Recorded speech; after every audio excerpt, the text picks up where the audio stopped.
we're just trying to build something coming up.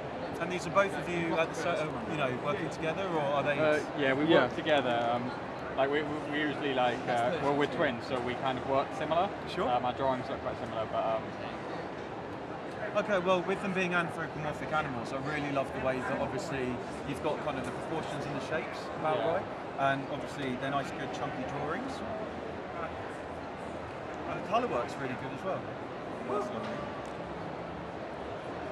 The last time we saw Brady, he'd asked us to do pages and bio layouts like this. Sure. To make it look a bit more professional. Any sequential stuff?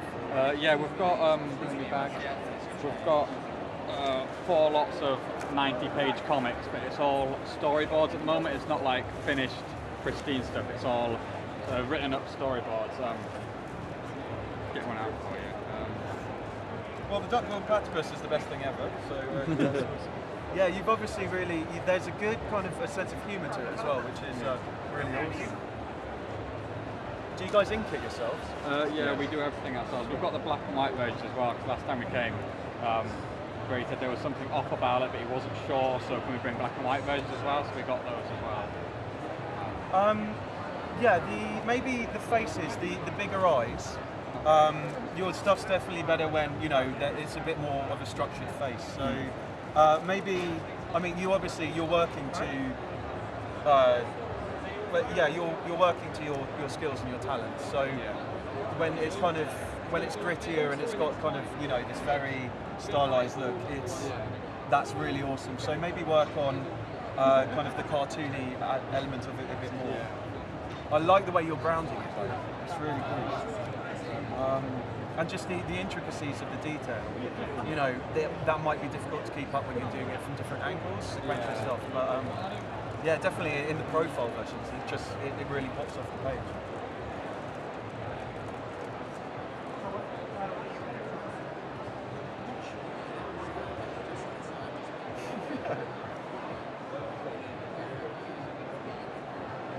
Yeah, and obviously the way that you've appropriated human costumes for animals is just very smartly done. Maybe the proportions on some of the muscling on this guy is a bit off.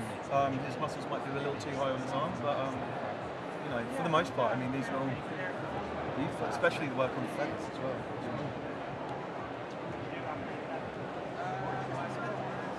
Yeah. At the moment, we're doing we've got an individual story like this. It's about 90 pages for each individual character, and then they're going to come together in a team up so they can have individuality. So they can have their own spin-off stories and their team stories. And these are just the lead characters. We've got a few hundred of them. Oh wow. Obviously we can't print them all off and bring them, but all I can say with the female forms is they're a little bit off in the proportions, maybe. Okay. But with this lady and the other one at the end. But yeah, it's just very much a case of figuring out the force perspective and that sort of thing. But no, honestly, for the most part, it's all you guys. You're working to your strengths, which I would say is the most important thing. okay, that's good. Can I have a look at the other side? Cheers. Yeah, this is these are we've got a few of them, but whatever you like to look at. This is just rough storyboards because we come from a film background, so we write the script and storyboard it. And I don't know if that's a good way to work or a bad way to work. Well, I mean, I would argue so. I mean, yeah, having studied film myself, it definitely lends it that cinematic feel. I don't know if you guys have read Saga, the Brian K. Vaughan. Yes. Yeah, just because the way that Fiona Staples, she actually puts it out like a film book, so not a million miles away from this. And it just... I figured it was all visual storytelling, so it's that kind of medium.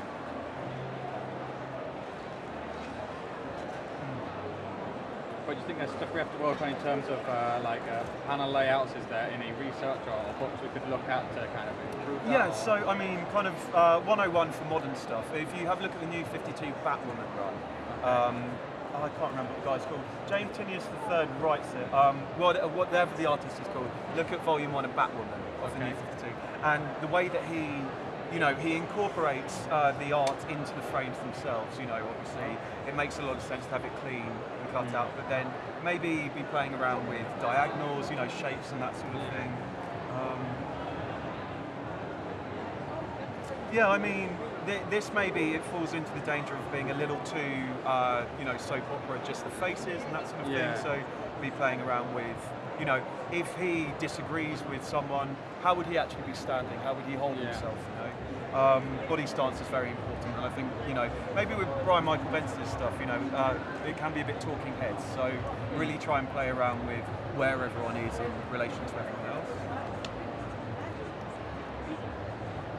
But yeah, obviously play around with kind of the negative space and that sort of thing as well. Yeah. It's and maybe concentrate on putting a little less on a page. Okay. This is awesome, and then obviously once it's all coloured and, you know, it's a bit more. I mean, we're hoping to have this kind of stuff done to a quality of this standard. Of course, but, that obviously takes this time. Is what we've been doing over summer, so. Yeah, this is a bit busy with the you know, with the captions in it, but Okay. yeah, obviously the biggest test will be taking the profiles and how good you guys obviously have that down, and then transferring that into kind of a kinetic sense. Okay. Maybe watch some, you know, like John Woo films, really very hyperkinetic, like The Matrix, get an idea for form in combat. But this is awesome, yeah. And yeah, you know, like a really big splash page, maybe practice on doing double pages, that sort of thing. Because that would work really well, you know, if he's just headbutting him and then he's flying across the room, just straight through. You know, you guys look like you're getting it down. I mean, I saw your stuff last time. It's coming along. Yeah. Thanks very much. Nice, yeah. Cheers. But, Can I ask you a question about my dissertation I'm writing? Go for it. Do you think comics are sexist, and if so, to which particular gender, if any? Wow, okay. Well, actually, in regards to Marvel now, you know, having been around for the last 2 years, and it's interesting to see what people take as sexism in the industry, and then how Marvel, being one of the big two, they've kind of combated that. You know, you've got characters like Captain Marvel, She-Hulk, the new Miss Marvel, and they're really trying to, you know, Captain Marvel's got a proper suit rather than flying around in her pants, and I feel they are, you know, they're taking baby steps. It's just very much a case of everyone has superpowers. It's not a case of they're male or female, you know? And I think, you know, the lines are certainly, they're getting closer together and there are strides being made. Yeah, I'd say that, you know, it's always obviously been a very male-oriented industry, and that is changing slowly, but I don't necessarily think that you need a female to write or draw to depict females fairly. And I think that most people today, you know, especially like Brian K. Vaughan say, they're celebrated for just writing well and equally. I mean, Why the Last Man is a very interesting thing you can write about in your dissertation, maybe, about how that's specifically a female's view of the apocalypse. So, yeah, but no, I think we're making baby steps, and obviously there are more women coming into the industry to write as well as, you know, star. So. Brilliant. Yeah. I've just got one last question for my dissertation. Sure, yeah. I'm looking at how comics represent like hard to deal with issues, like how you can like handle issues like depression or, Wow. Okay. or like a homosexual superhero, and how you can kind of translate that to a comic and be sensitive about it. Do you think comics do that fairly at the moment, or do you think they've come far into the past, or what do you think about it? Well, I don't know if you know Rob Liefeld. He was basically responsible for lots of the Image stuff, and then he came on to do Heroes Reborn. Quite a controversial figure in the industry. But recently in X Factor, one of the characters that he created in the 90s, and he, you know, he's a bit of a jock in America. He's an X-Man, and they decided that he was gay.